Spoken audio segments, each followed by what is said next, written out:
ओम श्री गणेशाय नमः। ओम नमः शिवाय। शिव पार्वती तथा उनकी बारात की विदाई। भगवान शिव का समस्त देवताओं को विदा करके कैलाश पर रहना और पार्वती खंड के श्रवण की महिमा। ब्रह्मा जी कहते हैं, नारद, ब्राह्मणी ने देवी पार्वती को पतिव्रत धर्म की शिक्षा देने के पश्चात मैना को बुलाकर कहा, महारानी जी, अब अपनी पुत्री की यात्रा कराइए, इसे विदा कीजिए। तब बहुत अच्छा कहकर वे प्रेम की वशीभूत हो गईं। धैर्य धारण करके उन्होंने काली को बुलाया और उसके वियोग के भय से व्याकुल हो वे बेटी को बारंबार गले से लगाकर अत्यंत उच्च स्वर से रोने लगी। फिर पार्वती भी करुणाजनक बात कहती हुई जोर जोर से रो पड़ी। मैना और शिवा दोनों ही विरह शोक से पीड़ित हो मूर्छित हो गईं। पार्वती के रोने से देवपत्नियां भी अपनी सुध-बुध खो बैठीं।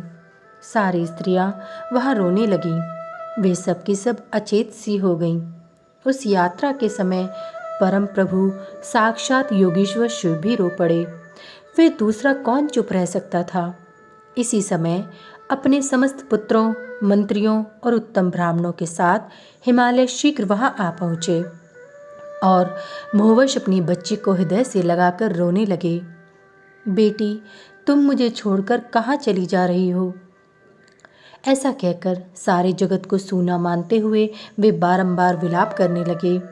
तब ज्ञानियों में श्रेष्ठ पुरोहित ने अन्य ब्राह्मणों के सहयोग से कृपापूर्वक आध्यात्म विद्या का उपदेश देते हुए सबको सुखद रीति से समझाया। पार्वती ने भक्तिभाव से माता पिता तथा गुरु को प्रणाम किया। वे महामाया होकर भी लोकाचारवश बार बार रो उठती थीं। पार्वती के रोने से ही सब स्त्रियां रोने लगती थीं। माता मैना तो बहुत रोईं, भौजाइयां भी रोने लगी। यही दशा भाइयों की भी थी। शिवा की माँ, भाभियाँ तथा अन्य युवतियां बार बार रोदन करने लगीं। भाई और पिता भी प्रेम और सौहार्दवश रोए बिना न रह सके। उस समय ब्राह्मणों ने मिलकर सबको आदरपूर्वक समझाया और यह सूचित किया कि यात्रा के लिए यही सबसे उत्तम तथा सुखद लग्न है। तब हिमालय और मैना ने विवेकपूर्वक धैर्य धारण करके शिवा के बैठने के लिए पालकी मंगवाई। ब्राह्मणों की पत्नियों ने शिवा को उस पर चढ़ाया और सबने मिलकर आशीर्वाद दिया। पिता, माता और ब्राह्मणों ने भी अपनी शुभकामना प्रकट की। मैना और हिमालय ने पार्वती को ऐसे ऐसे सामान दिए जो महारानी के योग्य थे। नाना प्रकार के द्रव्यों की शुभ राशि भेंट की जो दूसरों के लिए परम दुर्लभ थी। शिवा ने समस्त गुरुजनों को, माता पिता को, पुरोहित को और ब्राह्मणों को तथा भौजाइयों और दूसरी स्त्रियों को प्रणाम करके यात्रा की। पुत्रों सहित बुद्धिमान हिमाचल भी स्नेह के वशीभूत पीछे पीछे गए और उस स्थान पर पहुँचे जहाँ देवताओं सहित भगवान शिव प्रसन्नतापूर्वक प्रतीक्षा कर रहे थे। वहाँ सब लोग बड़े प्रेम और आनंद से परस्पर मिले। उन सब ने भगवान को प्रणाम किया और उनकी प्रशंसा करते हुए वे पुरी को लौट गए। तदंतर कैलाश पहुंचकर भगवान शिव ने पार्वती से कहा, देवेश्वरी, तुम सदा से ही मेरी प्राण प्रिया हो। तुम्हें लीलापूर्वक इस बात की याद दिला रहा हूँ। तुम्हें पूर्व जन्म की बातों का स्मरण है, अतः मेरे और अपने नित्य संबंध का यदि तुम्हें स्मरण हो तो बताओ। अपने प्राणनाथ महेश्वर की यह बात सुनकर शंकर की नित्य प्रिया पार्वती मुस्कुराती हुई बोली, प्राणेश्वर, मुझे सब बातों का स्मरण है, किंतु इस समय आप चुप रहिए और इस अवसर के अनुरूप जो कार्य हो उसी को शीघ्र पूर्ण कीजिए। ब्रह्मा जी कहते हैं, नारद, प्रिया पार्वती के सैकड़ों सुधा धाराओं के समान मधुर वचन को सुनकर लोकाचार परायण भगवान विश्वनाथ बड़े प्रसन्न हुए। उन्होंने बहुत सी सामग्रियां एकत्र करके नारायण आदि देवताओं को भली भांति की मनोहर भोज्य वस्तुएं खिलाईं। इसी तरह अपने विवाह में पधारे हुए दूसरे लोगों को भी भगवान शंकर ने प्रेम पूर्वक सुमधुर रस से युक्त नाना प्रकार का अन्न भोजन कराया।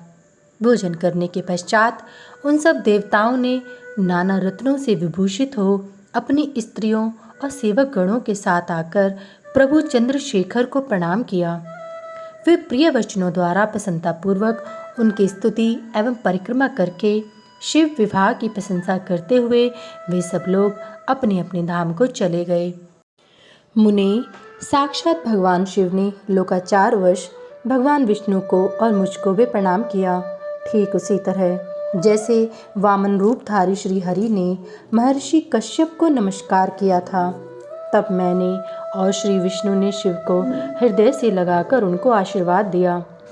तदंतर श्री हरि ने उन्हें परब्रह्म परमात्मा मानकर उनकी उत्तम स्तुति की।